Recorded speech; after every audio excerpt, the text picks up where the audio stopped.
What does it take to become a household name? Not just for a moment, not just for a scandal or a single achievement, but for over a decade and a half and counting. To build an empire so vast that it spans television, beauty, fashion, and law, generating billions of dollars and captivating the attention of the entire world? In the 21st century, one family has provided the ultimate and perhaps most controversial answer to that question: the Kardashian-Jenner name. It's more than just a surname. It's a global brand, a cultural force, a business model, and a modern-day dynasty. But this was no accident of fate. This was not a story of simple luck. The world first heard the name Kardashian in the midst of a national tragedy, the O.J. Simpson trial, through their father, Robert. But the global phenomenon we know today, that was authored, engineered, managed, and the architect behind it all began not as a celebrity, but as a flight attendant, a mother, and a woman who, after a painful divorce, found herself with, in her own words, no money, not $1 to my name. A woman who decided that was a situation she would never, ever be in again. Her name is Kristen Mary Jenner, but the world knows her as Kris, the matriarch, the momager, the undeniable captain of this extraordinary ship. Commentators have called them human brands. Marketing experts have compared Kris Jenner to modern-day visionaries like Steve Jobs or Walt Disney, someone who sees individual parts and can actually put them together. It's an empire built not on secrecy, but on radical exposure, a business plan that turned their private lives into a public commodity, and in doing so, changed the very nature of fame, influence, and entrepreneurship in the digital age. So how did they do it? How did Kris Jenner, at the age of 51, take an idea for a reality show and transform it into a multi-billion-dollar dynasty? This is the story of that relentless creation. It's a chronicle of ambition, controversy, savvy business deals, and the unbreakable, if sometimes complicated, bonds of family. It all began not in a Hollywood boardroom, but years earlier, with the birth of a girl in San Diego and the early lessons in business and survival that would one day forge an empire. This is the history of the Kardashian-Jenners. To understand the empire, we must first understand the architect. And her story begins far from the glittering lights of Los Angeles, in a post-war America full of promise and traditional values. Kristen Mary Houghton was born on November 5, 1955, in San Diego, California, to parents Mary Jo and Robert True Houghton. Her father was an engineer, and the family lived a comfortable middle-class life.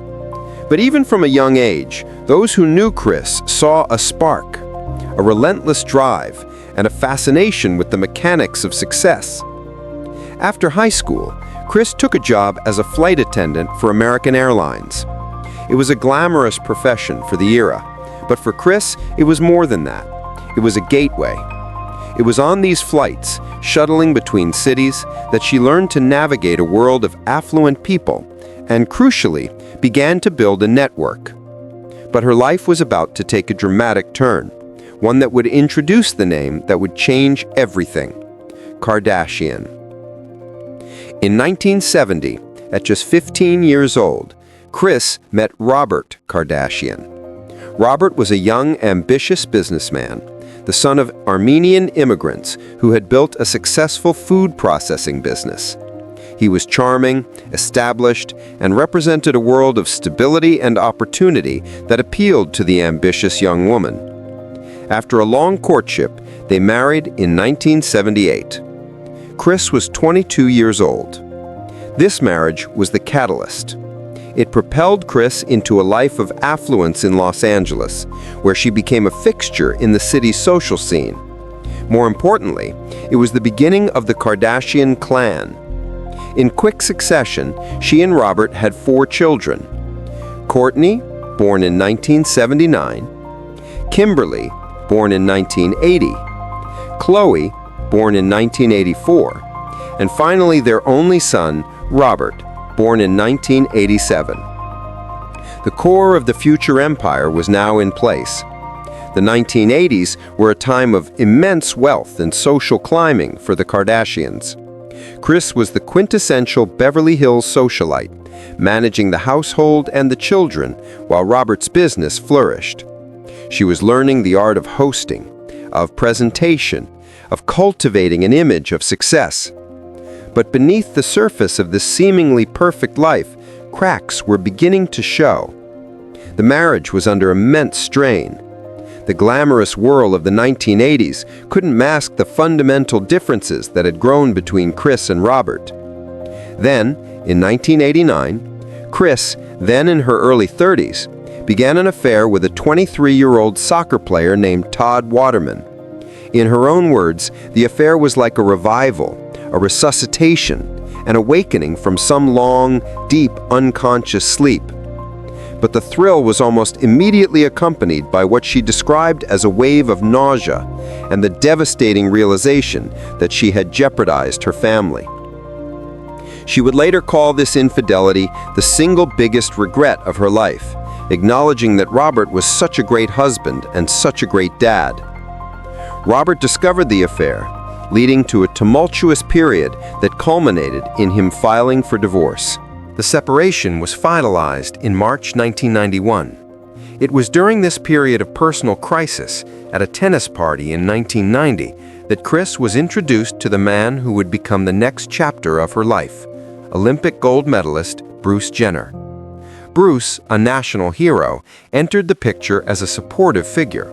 In fact, according to Bruce, who later transitioned to Caitlyn Jenner, she even intervened in the contentious divorce, having a dinner with Robert Kardashian, where she encouraged him to sign the papers and move on peacefully, stating, "I can take over from here." Just 1 month after her divorce from Robert was finalized, Kris married Kris Jenner in a private ceremony on April 21, 1991. The blended family, Kris, her 4 Kardashian children, and Bruce, moved into a new home, attempting to build a stable life together after the turbulence of the preceding years. This new chapter also brought new life. The family expanded with the birth of their first daughter together, Kendall Nicole Jenner, on November 3, 1995. She was followed 2 years later by her sister, Kylie Jenner, on August 10, 1997. With a now full house of 6 children, Kris's role as the family's chief executive solidified. She was managing a complex, modern family, and it was during this time that she began to professionally manage Bruce's career, booking his speaking engagements and public appearances. The momager was not just a nickname, it was a vocation, being honed daily. But just as this new family unit was finding its footing, an event from the past would come roaring back, thrusting the Kardashian name into the national spotlight in the most brutal and unexpected way. That event was the O.J. Simpson murder trial. The world first heard the name Kardashian in a context far removed from reality television. On June 12, 1994, Simpson's ex-wife, Nicole Brown Simpson, a close friend of Kris, and her friend Ronald Goldman were brutally murdered. Robert Kardashian, Simpson's longtime friend and a successful businessman, reactivated his lapsed law license to join Simpson's high-profile Dream Team defense, led by Johnny Cochran.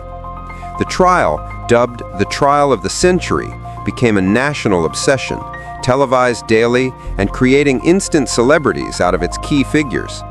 For the Kardashian family, it was a nightmare. The case strained their world on every possible level. Kris was torn. She had been close friends with the victim, Nicole Brown Simpson, while her ex-husband and the father of her children was defending the accused, his best friend, O.J. The family was subjected to intense media scrutiny and even death threats, giving the children, particularly the teenage Kim, a terrifying first taste of life in the paparazzi crosshairs. Despite the horror, the trial was an unspoken education. For Kris Jenner, It was a real-time lesson in how a personal crisis could be leveraged into a compelling public narrative, how a legal drama could captivate millions, and how the media machine operated at its most intense level. The trial concluded on October 3, 1995, with O.J.'s acquittal, a verdict that divided the nation. For Kris, the ordeal was over, but the lessons were indelible. She had witnessed the power of fame, both its destructive potential and its irresistible allure. It was a baptism by fire, an education that would one day become the blueprint for an empire. In the aftermath of the O.J. Simpson trial, a sense of normalcy was what the family craved most. The late 1990s and early 2000s became a period of consolidation for the sprawling Jenner Kardashian clan. While the world moved on, behind the doors of their Calabasas home, Kris Jenner was quietly building the foundation of what was to come. This was the era of the hustle. With Bruce's Olympic glory fading into the past, Kris took firm control of his career. She became his de facto manager, booking him for paid speaking engagements, personal appearances, and endorsements. It was here that she earned her stripes, learning the intricacies of contracts, negotiations, and brand management. She famously secured a 10% manager's fee, a practice she would continue with all her children. This was the boot camp for the future momager. But as his children were growing up, the four Kardashian siblings, Kourtney, Kim, Khloe, and Rob, navigated their teenage years with the typical dramas, all under one roof. The younger Jenners, Kendall and Kylie, were toddlers, the babies of the family. Kris ran the household with the precision of a CEO, a skill she learned from her own mother. She instilled in her children the values of hard work and family loyalty, but also an acute awareness of their image and the power of connections. The entrepreneurial spirit was already bubbling. In 2006, using a $120,000 inheritance from her father, Kourtney, along with Kim and Khloe, opened a children's clothing store called Smooch. This would soon evolve into their first high-profile venture, a boutique named Dash. It was a small-scale operation, but it was a tangible business, a project they worked on together. It was the first seedling of the commercial empire. This period was the calm before the storm. It was a time of preparation. Kris Jenner was sharpening her skills on Bruce's career and teaching her children the family business. The pieces were all in place: a matriarch with a keen business mind, a beautiful and charismatic set of daughters, and a family dynamic that was both relatable and aspirational. All they needed was a catalyst. And as the new millennium gained momentum, that catalyst was just around the corner, first in the form of a famous heiress, and then in a scandal that would change everything. The new millennium ushered in a new kind of fame. The internet was accelerating the news cycle, and a new breed of celebrity was emerging, the socialite. At the forefront was Paris Hilton, the hotel heiress whose life was becoming a public spectacle. And often, just outside the frame of the paparazzi's flashbulbs, was a young, strikingly beautiful woman with a famous last name, Kim Kardashian. After the trauma of the O.J. Simpson trial and the stability of life with Bruce Jenner, Kim grew up. She attended Marymount High School, a private Catholic school in Los Angeles. Her first foray into business was, poignantly, with her father. She worked for his music marketing company, Movie Tunes, before his tragic death from esophageal cancer in 2003. Robert Kardashian's passing was a devastating blow to the entire family, a painful reminder of their first brush with loss in the public eye. But Kim, having inherited her mother's ambition and social grace, was already carving her own path. She began to cultivate a reputation on the LA party scene, and it was here that she strategically positioned herself next to the brightest star of that world. Kim became a close friend and, crucially, the personal stylist and occasional closet organizer for Paris Hilton. To the public, it seemed like a simple friendship, but in hindsight, it was a masterclass. Kim was learning the playbook of modern fame directly from its primary architect. She observed how Paris leveraged a persona, managed scandal, and turned a privileged life into a marketable commodity. Kim was a keen student, but she was about to graduate on her own terms. Then, in 2007, the scandal broke. The sex tape, filmed years earlier in 2002 between Kim and R&B singer Ray J, was leaked and subsequently sold as a commercial product titled Kim Kardashian Superstar. For most families, this would have been a catastrophic event, a reputation-ending scandal.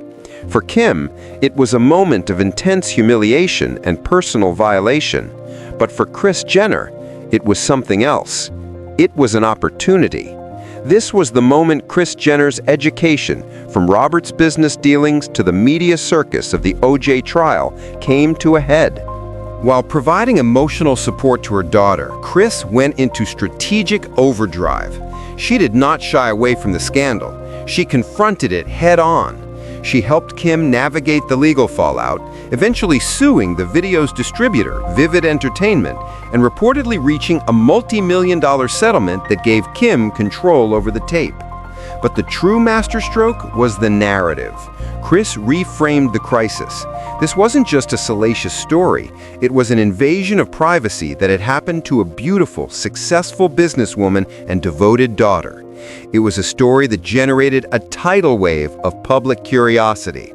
And Kris Jenner knew exactly what to do with that curiosity. She had a product to sell, and that product was a television show. The sex tape provided the spark of notoriety, but Kris Jenner provided the gasoline and the roadmap. She understood that the public's eyes were now on her daughter, and more importantly, on their family. The scandal created a market, and Kris was ready to supply the goods.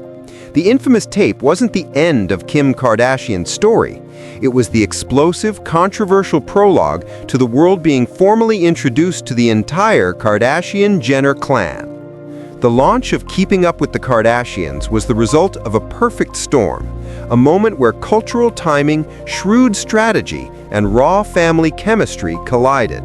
By 2006, producer Ryan Seacrest, riding the wave of reality television success with shows like The Osbournes, was actively searching for a new family docuseries for the E! Network.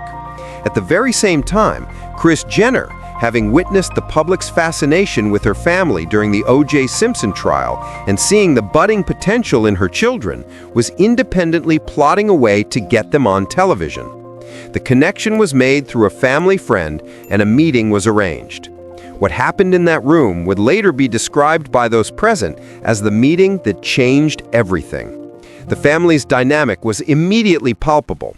The sisters bickered and joked with a natural ease, Kris orchestrated the conversation with magnetic authority, and Caitlyn offered dry, witty observations from the sidelines. They weren't acting, they were simply being themselves, and it was compelling television in the making. To formally pitch the show, the team needed a sizzle reel. The plan was to film a casual Sunday barbecue at the Jenner home in Calabasas, capturing the family's unfiltered interactions. The humble origins of this global empire were underscored by a simple problem. The production company didn't own a camera. A crew member was promptly sent to a local Best Buy to purchase one. The resulting footage, shot for a mere $12,000, was a raw and chaotic glimpse into a large, blended family filled with strong personalities, unwavering loyalty, and a lot of love. Despite the authentic pitch, network executives at E! Were initially skeptical. Who were these people? Was Kim famous enough beyond her association with Paris Hilton and the recent scandal? The show was not an immediate yes, but Ryan Seacrest and his team, along with a key champion in E! Executive Ted Harbert, persisted. They saw the family as a modern-day Brady Bunch, a relatable yet aspirational unit whose everyday dramas could captivate an audience. For Kris Jenner, the calculation was even simpler. She famously viewed the show as a 30-minute commercial, a platform to promote her daughter's fledgling boutique, Dash, and other ventures. She assured the producers that drama was a guarantee in their household, promising them, "Stuff always happens to us. I promise you stuff will happen." Keeping Up with the Kardashians finally premiered on October 14, 2007. The pilot episode introduced the world to the family's unique lexicon and dynamics, from Khloe's self-proclaimed role as the blunt but loving sister to Kim's own description of them as a modern-day Brady Bunch with a kick. The critical reception was dismissive, with many critics lambasting the show as the epitome of fame for fame's sake. But the public reaction told a different story. Audiences were instantly hooked by the addictive blend of glamour and relatability. The show was an immediate ratings success, a guilty pleasure that resonated with millions. Within a month of its premiere, the series had captivated over 13 million viewers. The connection was so immediate that E! renewed it for a second season after just 1 month on the air. The family's gamble to open their lives to the world had paid off spectacularly. The platform was now active, and Kris Jenner was ready to launch her master plan. The immediate success of Keeping Up with the Kardashians did not just give the family a television show, it gave them a powerful owned media platform. Kris Jenner's vision of the show as a 30-minute commercial was immediately put into action. The first few seasons served as a launchpad for the businesses that existed before the cameras, most notably the Dash Boutique. Storylines were built around the sisters working at the store, dealing with difficult customers, and planning new locations. The show didn't just document their lives, it actively promoted their ventures, transforming viewers into customers. The family's personal milestones, from relationships and breakups to petty arguments and major life decisions, became the narrative fuel that kept audiences coming back every week. This was the genius of the model. The drama drove the ratings, and the ratings drove the business. Understanding the appetite for more focused content, the family and E! quickly mastered the art of the spin-off. The first major extension with Kourtney and Kim Take Miami in 2009, which followed the two eldest sisters as they launched a new branch of Dash in Florida. This format was a revelation. It allowed the network to capitalize on the most popular dynamics within the family while giving individual members a chance to shine. The spin-offs proved that the Kardashian brand was not a single entity, but a franchise with multiple viable storylines. This strategy kept the content fresh and allowed the family to dominate the television schedule year-round, creating a constant drumbeat of exposure that prevented the public from losing interest. Concurrently, a new tool was emerging that would become central to their empire: social media. While the show provided a weekly curated look into their lives, platforms like Twitter and later Instagram gave them a direct daily line of communication with their fans. Kim, in particular, embraced this new medium with unparalleled savvy. She understood the power of sharing glimpses of her luxurious life, her fashion choices, and her personal moments. This wasn't just vanity, it was a strategic move to build a loyal, massive following that she could leverage independently of the show. The sisters began to eclipse traditional celebrities in their online influence, realizing that a single post could reach millions instantly and for free.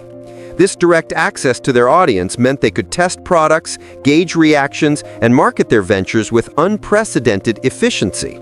The period from 2007 to 2010 was not just about staying on television, it was about building a multi-platform ecosystem where the show, their businesses, and their growing social media presence all fed into each other, creating a feedback loop of fame and commerce that was rapidly accelerating beyond anyone's predictions. The period between 2010 and 2015 marked the family's explosive transition from television personalities to bona fide multi-industry moguls. The platform provided by Keeping Up with the Kardashians was no longer just a vehicle for promoting small boutiques. It became a springboard for launching global empires. The first undeniable signal of this new potential was Kim Kardashian's mobile game, launched in 2014. The game, which allowed players to live a virtual version of Kim's life, became a sensational hit, earning an astonishing $1.6 million in revenue within its first 5 days alone. It was a clear, data-driven revelation of the immense commercial power of their personal brands, proving that millions of people were not just watching their lives, but were willing to pay to participate in a simulation of them. This era also saw the rise of the younger generation as independent powerhouses. Kendall Jenner, leveraging her family's fame as a launchpad, but quickly transcending it, began her ascent in the high fashion world. She walked for every major designer, from Chanel to Marc Jacobs, and secured coveted cosmetics contracts, becoming one of the highest-paid models in the world. Her success granted the family a new level of legitimacy within an industry that had previously been skeptical of their reality TV roots. Simultaneously, her younger sister, Kylie, was on a different path. What began as a storyline about her insecurity over her lips evolved into a business phenomenon. Starting with a temporary lip liner kit, Kylie's foray into cosmetics tapped into a massive direct-to-consumer market. The initial launch of Kylie lip kits in 2015 sold out in less than a minute, demonstrating an unprecedented connection with her generation. This humble beginning would soon explode into Kylie Cosmetics, a brand that would redefine the beauty industry and ultimately crown her the title of the world's youngest self-made billionaire. Underpinning every success was the masterful strategy of Kris Jenner and the family's revolutionary use of social media. Kris, aptly nicknamed the Momager, operated with a well-documented 10% management fee, treating the family as a collective corporation. She was the central negotiator, the deal-maker, and the architect of their synergistic ventures. But the true engine of their growth was Instagram. The family, led by Kim, became pioneers of influencer marketing. They mastered the art of turning their feeds into a curated, aspirational, and intimately personal digital storefront. A single post from Kim or Kylie could introduce a product to tens of millions of followers instantly, eliminating the need for traditional advertising campaigns. This direct line to their audience allowed them to test ideas, build hype, and drive sales with breathtaking efficiency. They were no longer just stars of a show. They were the CEOs of their own brands, with Kris Jenner as the chairman of the board, overseeing an empire built on the powerful trifecta of television, social media, and an insatiable public appetite for their every move. While the family's business empire was expanding, a personal relationship was forming that would fundamentally alter the trajectory of the entire brand, most notably Kim's. In 2012, Kim Kardashian began dating rapper, producer, and fashion icon Kanye West.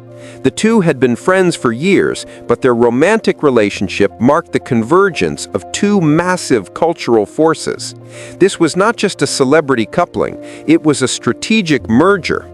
Kanye, already a critically acclaimed artist with deep connections in the high fashion world, saw potential in Kim that went beyond reality TV fame. He famously told her, "I'm going to make you the most famous woman in the world." But his method was about transformation, not just amplification. The metamorphosis was swift and dramatic. Kanye began overhauling Kim's entire aesthetic. He took her to Paris Fashion Week, not as a front-row guest, but as an insider. He cleared out her sprawling, colorful Hollywood closet, replacing it with a curated collection of high fashion pieces in a neutral palette of blacks, whites, and beiges. The glamorous but often trendy reality star was reborn as a minimalist fashion icon. This was a calculated move to gain legitimacy in industries that had previously snubbed the family. The ultimate symbol of this acceptance came in 2014 when Kim and Kanye landed the cover of American Vogue, a publication that had once been openly critical of the family. The cover, shot by Annie Leibovitz, was a silent proclamation that Kim Kardashian had arrived in the upper echelons of cultural influence. Their wedding in Florence, Italy in May 2014 was a coronation. Dubbed a meeting of American royalty, the event was a spectacle of immense scale and meticulous control, reflecting Kanye's artistic vision. It was covered by every major publication in the world, but on their terms. This relationship provided Kim with something she had struggled to attain on her own: unwavering credibility in the exclusive worlds of high fashion and high art. Kanye's influence extended beyond Kim. It elevated the entire family's brand, making it cooler, more sophisticated, and more formidable. He was not just a husband, he was a creative director and a strategist. The businesses that would follow, most notably the groundbreaking shapewear line SKIMS, bore the imprint of this new, refined, and architecturally inspired aesthetic. The marriage to Kanye West was the catalyst that transformed Kim Kardashian from a famous reality star into a global cultural icon and a serious business mogul. The year 2015 presented the family with a storyline unlike any other, one that was deeply personal, culturally seismic, and entirely unscripted. For years, viewers of Keeping Up with the Kardashians had seen glimpses of a struggle within Bruce Jenner. The show had documented his emotional distance, his unexplained surgeries, and the growing tension in his marriage with Kris, often framing it as a midlife crisis. But the truth was far more profound. Behind the scenes, Bruce was grappling with his gender identity, a journey that would culminate in one of the most public personal transformations in modern history. The revelation was handled with a level of media strategy that had become the family's signature. In April 2015, Bruce Jenner sat down for a 2-hour interview with Diane Sawyer. In that conversation, watched by millions, he confirmed what he had long known privately, for all intents and purposes, that he was a woman. The interview was a landmark moment, introducing Caitlyn Jenner to the world with grace and dignity. It was followed by a meticulously planned Vanity Fair cover in July 2015, shot by Annie Leibovitz, featuring Caitlyn for the first time. The cover line, "Call Me Caitlyn," became an instant part of the cultural lexicon. This was not a typical celebrity scandal. It was a human rights story playing out on a global stage. The family's reaction, as shown on their show, was complex and multifaceted. While publicly supportive, the transition exposed raw emotional wounds, particularly for Kris and the daughters, who felt a sense of loss for the father and husband they had known, while simultaneously trying to support his authentic self. Kylie Jenner would later express that she felt she lost her dad in the process. The situation was fraught with a mix of love, confusion, and hurt, revealing the challenging human reality behind a historic headline. Caitlyn's transition fundamentally changed the narrative of the Kardashian-Jenner brand. It demonstrated their unparalleled ability to navigate even the most sensitive personal matters within the public eye. The event earned Caitlyn the Arthur Ashe Courage Award at the ESPY Awards, cementing the story's significance beyond celebrity gossip. For the family, it was the ultimate test of their open book policy. By allowing the cameras to capture their genuine, often difficult reactions, they connected with audiences on a deeper level, transforming their reality show from a spectacle of glamour into a document of a modern family facing a profound real-world evolution. It was a chapter that showcased both the immense power and the heavy cost of living their lives so publicly. The latter half of the 2010s saw the Kardashian-Jenner empire not just maintaining its dominance, but solidifying it into a lasting legacy. This was the era where the individual brands matured into billion-dollar enterprises, and the family demonstrated a remarkable ability to evolve with the shifting digital landscape. The most staggering financial story was that of Kylie Jenner. What began as a small line of lip kits exploded into Kylie Cosmetics, a beauty juggernaut.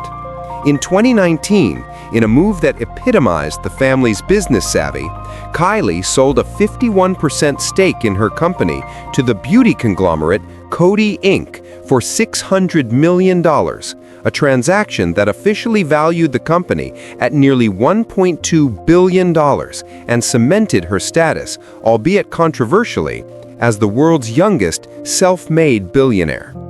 It was a crowning achievement that showcased the sheer power of a personal brand built on social media. Simultaneously, Kim Kardashian was executing a masterful rebranding of her own. While continuing to be a fashion and beauty force with her highly successful KKW beauty line, she began a surprising and deliberate pivot into a new field: criminal justice reform. This was not a mere publicity stunt. After successfully advocating for the release of Alice Marie Johnson, a grandmother serving a life sentence for a nonviolent drug offense, Kim began studying law through an apprenticeship program. This strategic shift added a layer of gravitas and seriousness to her public persona, transforming her from a socialite into a respected advocate, and proving the family's influence could extend far beyond consumer culture. The business expansion continued across the board. Khloe Kardashian co-founded Good American, a size-inclusive denim brand that quickly achieved multi-million-dollar revenue, championing body positivity. Kourtney launched Poosh, a wellness and lifestyle brand, while even Rob found success with his Arthur George sock line. The family corporation was now a diversified portfolio. This period also marked a strategic shift in their media presence. After 20 seasons and nearly 14 years, the family made the calculated decision to end Keeping Up with the Kardashians in 2021. This was not a retreat, but an evolution. They immediately announced a massive, exclusive deal with Hulu and Disney to create new global content. The move signaled their understanding that the future of media was in streaming, and they were positioning themselves at the forefront with full creative and financial control. They had graduated from being reality stars to becoming media executives, architects of their own narrative in a new digital arena. The story of the Kardashian-Jenners is no longer just about the original 6 siblings, or even the formidable matriarch who guided them. As we look toward the present and the future, the narrative has seamlessly expanded to include the next generation. The children of Kim, Kourtney, and Khloe, North, Saint, Chicago, Psalm, Penelope, Mason, Rain, True, and Tatum, have grown up in the spotlight, their births and milestones documented as major public events. They are no longer just supporting characters, but are emerging as personalities in their own right. Their moments captured on social media and in the family's new Hulu series, ensuring that the Kardashian-Jenner name remains relevant for years to come. This effortless integration of the next wave is perhaps the ultimate testament to the empire's endurance. It has become a self-perpetuating dynasty. To analyze their legacy is to deconstruct a revolutionary business model they perfected. It is a blueprint built on a continuous cycle. Generate curiosity, often through controversy or personal drama, and then directly convert that global attention into commerce. A personal heartbreak becomes a rating spike, which becomes a platform to launch a new product line. A public scandal generates headlines, which are leveraged to drive millions of followers to a social media post promoting a new collection. They masterfully blurred the lines between the personal and the promotional, turning every aspect of their lives into a potential enterprise. From Kris Jenner's early management of Bruce's speaking fees to the multi-billion-dollar valuations of Kylie Cosmetics and SKIMS, the through line is an unparalleled understanding of how to monetize attention. Their impact on modern culture is immeasurable. They were the architects of the influencer economy, proving that a direct connection to an audience could rival the power of traditional Hollywood studios and fashion houses. They reshaped beauty standards, pioneered the use of social media as a primary marketing tool, and demonstrated the power of controlling one's own narrative. While often criticized for promoting a culture of fame without a traditional talent, their real talent was business strategy itself, a relentless, agile, and often brilliant understanding of marketing, branding, and self-commodification in the digital age. From a San Diego flight attendant with a dream to a global matriarch presiding over a billion-dollar empire, the journey of Kris Jenner and her family is the defining story of 21st century fame. It is a saga of ambition, controversy, resilience, and an unbreakable, if complicated, family bond. They started with a camera from Best Buy and a simple idea to let the world watch. And in doing so, they didn't just star in the reality of the modern era, they created it. The cameras are still rolling, the businesses are still expanding, and the world is still watching, proving that their empire, built not on sand, but on the shifting tides of public fascination, is designed to last. And so, we bring the history of this unparalleled dynasty to a close, for now. Because if there's one thing we've learned, it's that the Kardashian-Jenner story is forever being written. A massive thank you to you, our viewer, for joining us on this deep dive into the making of a modern empire. We hope you found this journey as fascinating as we did. If you enjoyed this narrated history, please show your support by subscribing to Narrated History and hitting the notification bell. We have many more stories of the people and events that shaped our world coming your way. Now we turn the conversation over to you. The architect of it all, Kris Jenner, remains one of the most fascinating figures in this story. We find that people often fall into two camps. On one hand, there are those who see her as a legendary matriarch and a business genius, a woman who with relentless drive and strategic brilliance built a global empire from the ground up and created lasting wealth and legacy for her entire family. On the other hand, some focus on the controversies, the constant media manipulation, and the price of fame, viewing her as a calculating figure who commodified her family's personal lives for profit. So where do you stand? What is your perception of Kris Jenner? Is she the ultimate momager and a legend in her own right? Or do you have a more critical view of her methods? Let us know your thoughts in the comments below. We read every single one.